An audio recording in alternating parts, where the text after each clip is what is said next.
Welcome to Fireside Giants. My name is Alex. I'm the co-host here, Anthony Rivardo. Today, we want to take one more look before we put this to bed until it becomes anything actually realistic at Russell Wilson. It's kind of slow right now. News is dead. Nobody cares about the Giants. Dallas game tomorrow, except for the medium soda they're giving out to fans. That's probably the best part about that game. But ultimately, it's a tough situation, guys. Like, we don't know what we have in the offensive line. We don't know really what we have at quarterback. We don't know what the future holds for general manager. If they're going to be, we did a video yesterday about if the Giants are going to bring in somebody from the inside to replace Dave Gettleman or the outside. So that's yet to be seen. But one thing is seemingly for sure is that Russell Wilson is down to come to New York. Him and his wife Ciara, I think she's from New York, or she has business in New York, and I think it would be great for his brand awareness. Obviously, he'd become an instant. I mean, if he already is an instant superstar, nationally known quarterback, he would become even bigger in New York. That's for sure. But ultimately, the Giants have a need. He has dealt with bad offensive lines the last couple of years. Still managed to be a successful quarterback nonetheless. He would take our offense to at least an average level, and if you manage to get some offensive line support, that would also be helpful. But ultimately, it's going to cost the Giants. Now, the question will the Giants even be interested? Yes, sure. Russell Wilson's interested in coming to the Giants, but do the Giants even want Russell Wilson? I think that's really the argument that you have to have. Like, why would the Giants want him, Anthony? And so before we dive into that, how are you doing today, my friend? I'm doing great, and I think this is a really interesting topic. Russell Wilson, one of the best quarterbacks in the NFL. He's still got it. I know some people are like, oh, he's washed. I don't think so, man. I watched him throw a 60-plus yard bomb to Tyler Lockett 2 weeks ago for a touchdown, and I said, he's still got it, man. I think so, at least. And for the Giants, you think about it this way. You put Russell Wilson in this offense with Kadarius Toney, Kenny Galladay, and, Sterling Shepard if he's still around, Saquon Barkley if he's still around, which he probably will be, Evan Engram if he's still around. Like, there are some playmakers in this offense. Russell Wilson would get the most out of them. And I assume that if the Giants were to make this trade for Russell Wilson would have a pretty big say in who the Giants go with at the offensive coordinator position, and hopefully they make a match made in heaven for Russell Wilson as he comes to the Giants if this trade were to happen. But should this trade happen and will it happen are two other ginormous question marks for the Giants. It's not going to be cheap. It's going to be extremely expensive. And also, is this really something that the Giants are in position to do? Are they in position to make a very high price trade for a high profile player? I'm not completely sure, but Alex, I'm excited to hear what you think. Yeah, and here's my question for you, I guess, and really something that I've been dabbling with in my head. Is it worth giving up both first round picks this year and a 2023 first round pick? Is it worth it, right? The Giants need that draft capital because they don't have an offensive line, right? Ultimately, the only way that this might work is if the Giants were going to trade for Russell Wilson, they'd have to unload some players that have big salaries in the deal. It would have to be included. It have to be kind of a salary dump. If Seattle is really keen on doing this, they're effectively hitting the restart button, right? They can afford to take on some contracts that expire in a year or two for some decent players, whether it be James Bradbury or whatever players who have a really high cap hit for the Giants, like Leonard Williams, who knows? They'd have to be okay with that, right? Because the Giants need money. If they're going to get Russell Wilson, it's also going to come with this, a restructured deal. Russell Wilson has 2 years left on his contract. He could easily come to the Giants, live out the rest of those 2 years and say, you know what, this place freaking blows. I'm out of here. And the Giants are like, wait a second, we just gave up 3 first-round picks for a guy for 2 seasons. That's not enough value. So the Giants have to pretty much guarantee that if they do trade for him, they're going to be able to extend him for 5 years. They need to have a 5-year deal and where they can really push the money to the back end of this contract, right? He's 33 years old. By most accounts, that's not that old for a quarterback. I mean, look at like how old is Aaron Rodgers? Let's find out. Aaron Rodgers is 38 years old. Sorry, he's 38 years old. Russell Wilson could have another really successful 5 years in the NFL, right? He's a Super Bowl winning quarterback. I think he's made the Pro Bowl like 7 times, 8 times. He's an absolute stud. So, when you're getting a guy like that, you're ultimately upgrading the most important position in football with a Super Bowl winning and Hall of Fame level quarterback. And he's only 33. So he has another 5-6 years of great football left in him. Now, the question is, can the Giants build around him in an efficient at an efficient rate? Can Joe Judge handle a quarterback like Russell Wilson who wants a lot of say in the decisions, right? Joe Judge has not struck me as a head coach that's going to bend over for any player, that's not going to listen to any player and whatever they think. If Russell Wilson comes here, he's going to want to say, I want this offensive coordinator. I want this guy. You got to keep Saquon Barkley. You got to, keep Kenny Galladay, whatever it might be. He's going to say, I want these guys. And is head coach, is Joe Judge going to be willing to say, whatever you want, Russ, we'll do whatever you need? I don't know. Joe Judge comes off to me as the kind of guy that's like, screw you, I'm doing it my way, or you get the hell out of here. That's the kind of coach that he comes off to me as. I don't know if they'd even be a good fit together. And that's what kind of concerns me. But at the same time, they might look at this draft capital for this upcoming year and say, we need to be bolstering the offensive line. We need to be taking our best pass rusher, the best offensive line, and building around Daniel Jones, because we still have 2 years left on his contract if they pick up that fifth-year option. So that's a big, big factor that plays into this. Now, I personally, if we traded for Russell Wilson, would I be mad? Absolutely not. If you're mad about getting Russell Wilson, you are insane. However, you have a right to be frustrated that the Giants may have set themselves back many years because Russell Wilson may not be as good as we hope he is, because we don't have the players to actually make him that good. He doesn't have any chemistry with this team. They'd have to bring in a new offensive coordinator, new jargon, new everything. Now, you put him with Kenny Galladay, you put him with Kadarius Toney, Saquon Barkley. If those guys stay healthy, you're talking about an offense that can legitimately be something. If you unload some big contracts, sign some good offensive linemen, like we talked about Andrew Norwell a couple days ago, I think he'll make $8 to $9 million per season. That's a pretty decent deal for one of the best pass blocking guards in football. He did not live up to the contract he signed with Jacksonville, but I still think he's a really good player, and he'd be great here. You still got Andrew Thomas. Now, here's my thing, Anthony. Now, hear me out about this. If the Giants had to give up one of their first-round picks this year, a 2023 and a 2024 first-round pick, so 3 first-round picks, but one after another, I would be more intrigued by that than giving up both first-round picks this year, because for obvious reasons, we need an offensive tackle. So if we were going to give up 3 first-round picks, but they were year after year, that would give us a little bit of leverage, because ultimately you can always pick up first-round picks by trading back. Look what the Giants did this past year. If the Giants said, you know what, we have that, we still have one of those first-round picks, we'll go out and get ourselves a tackle, bolster that offensive line for him. I'm okay with that. I would be fine with that, because then next year, 2023, let's say the Giants, for whatever reason, they're like, oh, we're not that good. We're still getting kind of in the groove of things. We trade back, accumulate another first round pick for the year after that. And then, we're kind of in a better situation. At the same time, all those contracts, those 3-year deals that Dave Gettleman and Kevin Abrams signed a couple of years ago are now expiring, right? So you have a ton of money opening up, and the cap is expected to rise. So with Russell Wilson pushing that money to the back end of his contract, preferably, you can open up the money now, build an offensive line through free agency, and bolster it that way. You still have Kenny Galladay on 3 years left. You still got Andrew Thomas with 3 years left of play. You have a rookie offensive tackle, whether it be Ekwonu or Evan Neal. Still have them on their rookie contracts. Kadarius Toney, still a rookie, he has a 5th-year option as well. You have a lot of guys on healthy contracts here. So Anthony, when you're looking at this, I think if they were able to structure it as 2022, 2024, back-to-back first-round picks instead of 2 this upcoming year, that's a lot more intriguing to me. Yeah, and that intrigues me as well. And for the main reason why is because you kind of mentioned Russell Wilson, right? 33 years old. He's got another 5 years at least. I mean, Aaron Rodgers is playing at a near MVP level, and he's 38.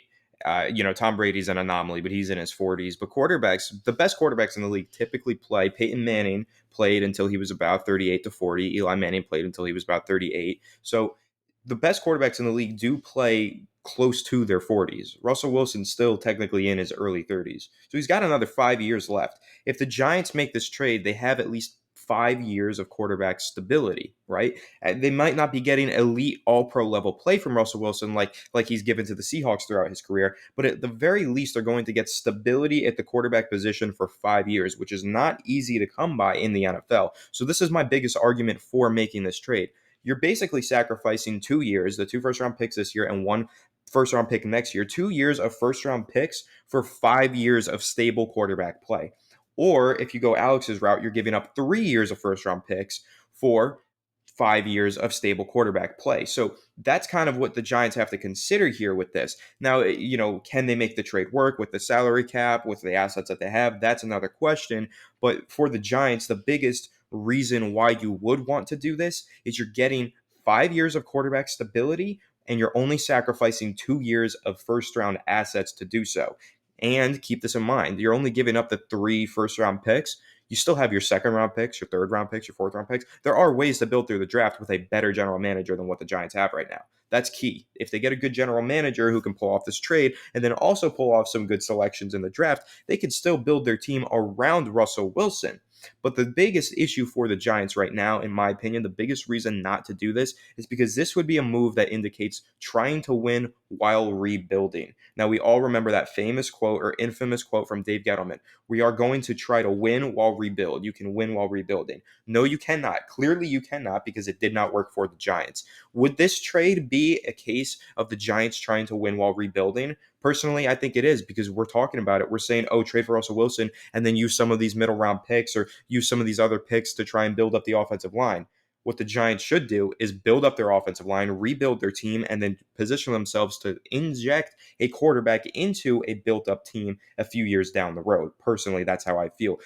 My biggest reason for this is you're sacrificing 2 years for 5 years of quarterback stability. But my biggest reason against this is because this is not the way of rebuilding a football team. This is the definition of trying to win while rebuilding. And that right there does scare me, because that's something that the New York Giants have done over the past 4 years, and it hasn't worked out. And now it's put us into an even greater mess than we were in once this rebuild first started.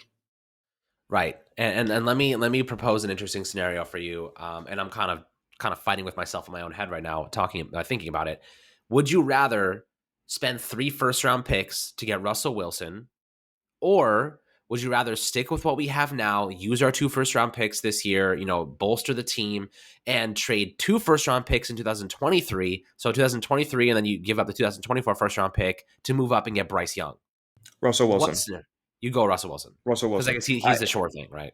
He's the sure thing. Bryce Young, as great as he looks right now, as great as he might look this next season, he might be a surefire number one overall pick. You still have to wait maybe 2 to 3 years for those guys to become the surefire number one overall pick. Look at Trevor Lawrence. Look at Zach Wilson. Look at Baker Mayfield. He was a number one pick and he hasn't panned out. Maybe he wasn't surefire, but still, that's my point.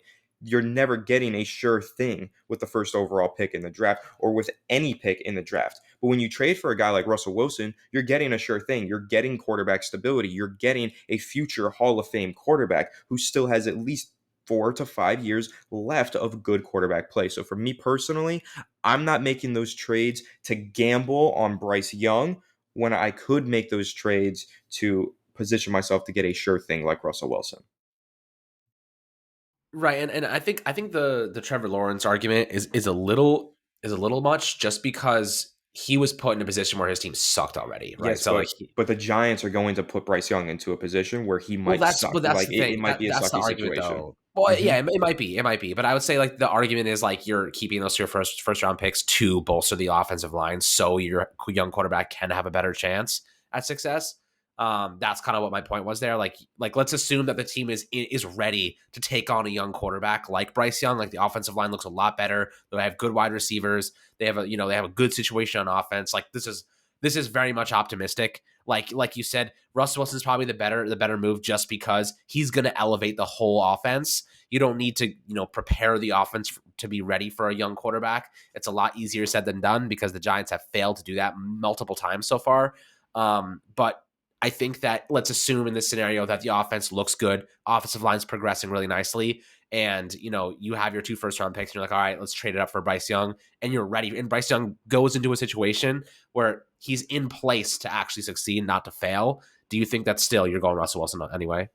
I'm going with the sure thing. And additionally, the trade to get up to the number one overall pick is probably going to be more expensive than it is to acquire Russell Wilson, because it's so difficult to trade up for the first round pick. And even if you go through, again, with my sure thing argument for Russell Wilson, if you go through the list of first overall picks in history, I mean, Trevor Lawrence, again, like I said, he was a sure thing for sure. Like, he was the most sure thing quarterback prospect in a long time, and he struggled tremendously in his first year because of the situation that the Jaguars put him in. Who's to say that the Giants don't have Joe Judge in there next year? Bryce Young gets brought into that team, and Joe Judge runs that team terribly, and he just has a terrible first year, and then they have to find a new head coach and rebuild everything. So that's the kind of line of thinking that I'm afraid of. Kyler Murray took him a year or two to really get going. Now he's an MVP candidate, so that's a good one. Joe Burrow looks phenomenal from the get-go. Baker Mayfield has not really panned out. Myles Garrett has. Jared Goff has not panned out at all. And people really thought that he was a great first overall pick back then. And Jameis Winston as well. People thought that he was going to be a great quarterback prospect. He didn't pan out much either. And Jadeveon Clowney, I remember in 2014, Jadeveon Clowney was the consensus, sure thing, number one overall pick. He's not even on his original team of the Houston Texans anymore, and he never had the luxurious career that people thought he would have. The first round pick or the first overall pick is still a crapshoot, like every single pick in the NFL draft. Sure, the probability of it hitting is higher because it's the first one, but it's still not a sure thing. No draft pick is a sure thing. You got to keep in mind when you're drafting a player, you're drafting a 20 to 23-year-old person. You're not drafting a 30-year-old person with a veteran NFL experience like Russell Wilson. Russell Wilson has won a Super Bowl. What has Bryce Young won? Maybe a college football championship. That's not a Super Bowl. So for me personally, with it, if you're talking about positioning your draft picks to trade up for the first round pick and get Bryce Young, or you're trading those picks to get Russell Wilson, me every single time we go through this scenario, I'm saying you're going for Russell Wilson. Yeah, you know what? I mean, I agree with you that the sure thing is always the safe way to go. And at the end of the day, the Giants need a bona fide leader, right? Russell Wilson's a leader. Like he brings those guys together. He gets the most out of them despite them, like his team currently having very little talent on offense. His offensive line is absolute horrendous garbage. But I'll still say like he's thrown more touchdowns than Daniel Jones has this year, and he's missed multiple games. He's coming off a 40 touchdown season. That's a career high at 32 years old. He had Pro Bowl 40 years in a row. I mean, this year is just a disaster. It looks like they're just kind of like tanking this season. But again, he's been sacked 47 times last year and 48 times in 2019. His offensive lines have been really bad, and he's still managed to be phenomenal. Now, here's the thing, though. Like, he has his players that he really likes. Like, him and Tyler Lockett are, like, on another planet together. Like, their chemistry is impeccable. The Giants would need to go out and get some guys that complement his style of play. Kenny Galladay, he's great, and Russell Wilson will make him a lot better, but he's not as fast as DK Metcalf. He's not, Kadarius Toney's totally different. He's not Tyler Lockett. He's more of a short to intermediate guy. He's not going to be your deep threat. Tyler Lockett somehow ends up 50 yards downfield wide open. I don't know how he does it, but he does all the time. They need to kind of get some guys. Like, I think retaining John Ross, if they were to trade for Russell Wilson, would be a great move. I think Russell Wilson and John Ross would be unbelievable together if they stayed healthy. Because that speed is really underrated. I mean, obviously, John Ross is only known for his speed, and his injuries have just been all unbelievable. Just continues to happen. And here's something else. Can we please not just give Darius Slayton the starting job anymore? The guy drops more passes than he catches at this point. Like, I don't understand why every year we just like make him a starter. It's just because we don't have anybody else, basically. I really hope that we maybe invest like a third or fourth round pick into a decent like receiver who's, like look at Amon-Ra St. Brown for Detroit. He was like a third round pick and he's killing it this year. These Oh yeah. guys, like you can find good talent there. And I think the Giants need to invest like a mid round pick. I think they have 2 third round picks.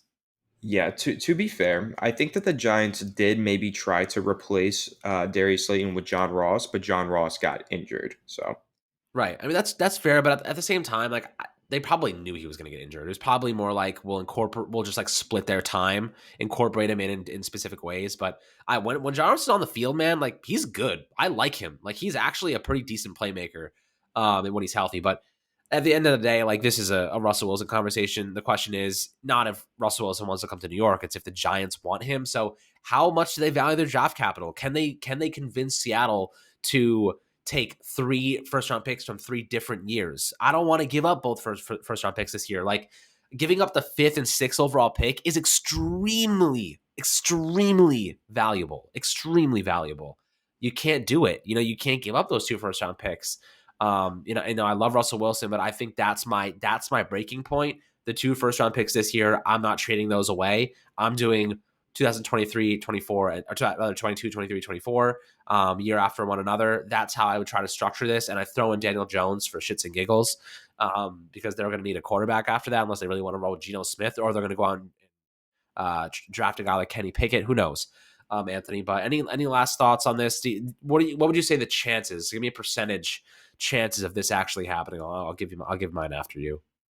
0%. This is not happening. I don't think that the Giants are going to make this deal. I don't think they got the balls to do it, and I don't think that Russell Wilson is actually going to get traded. I don't think he's going to want find his way out of Seattle. Sure, he might be contemplating it now. He's frustrated. They haven't given him the offensive line he wants. They haven't given him the offensive coordinator that he wants. He's had a lot of problems over in Seattle, yet I still do not think that he will find his way out of Seattle. I think he is going to stay in Seattle. I think it's going to be, a situation where he makes some demands to the front office. I will request a trade unless these things happen. And because it's Russell Wilson, the Seahawks will bend over and give him everything that he wants. And I think that's exactly how it's going to play out this offseason. Russell Wilson will get everything that he wants from Seattle, and he will stay a Seahawk. And that's just the end of the story. But if it goes through, if he does request a trade, if he does say the Giants are on his short list, then we can talk again about this. But for now, I think there is zero chance that this actually happens, though I do think it's a really exciting and interesting scenario to play out. And honestly, I'm kind of hoping to see him request a trade because I really want to see the chaos ensue in the NFL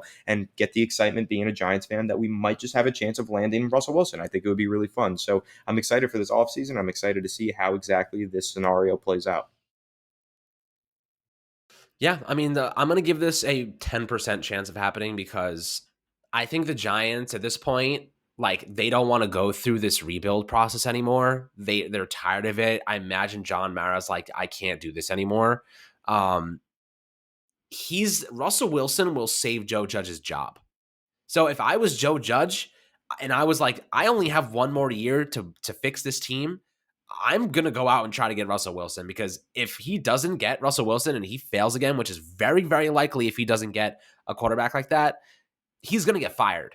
So if he wants to save his job, his best bet is bringing in a quarterback who's going to make him look a lot better than he is. You know what I mean? Good quarterbacks mask a lot of things, ranging from terrible clock management, terrible timeout usage. They mask a lot of deficiencies. And I'll tell you what, if Joe Judge wants to save his job, because he will fail next year unless he gets somebody that can overhaul this and unless they see monstrous progress under Daniel Jones, if he wants to save his job and put himself in a really good position to become a long-term solution here, he'll go out and try and get Russell Wilson. That's how I personally feel. Is it in the best interest of the Giants? That's yet to be seen. Again, I'm not doing it if they want both first round picks this year. They need to build the offensive line. It's just too much of a need at this point. Russell Wilson's proven he can dominate with a bad offensive line, but this one is a little bit worse than what he's had in the past. This one is a little bit worse. So hopefully they can figure out the best course of action. They can figure out how to put this team together. But ultimately, I'm not very optimistic on either front. But we'll see how things unfold, my friends. Let us know what you think in the comment section below. As always, make sure to subscribe and like the video below. Really appreciate all the love, and we'll catch you guys on the next Fireside Giants video.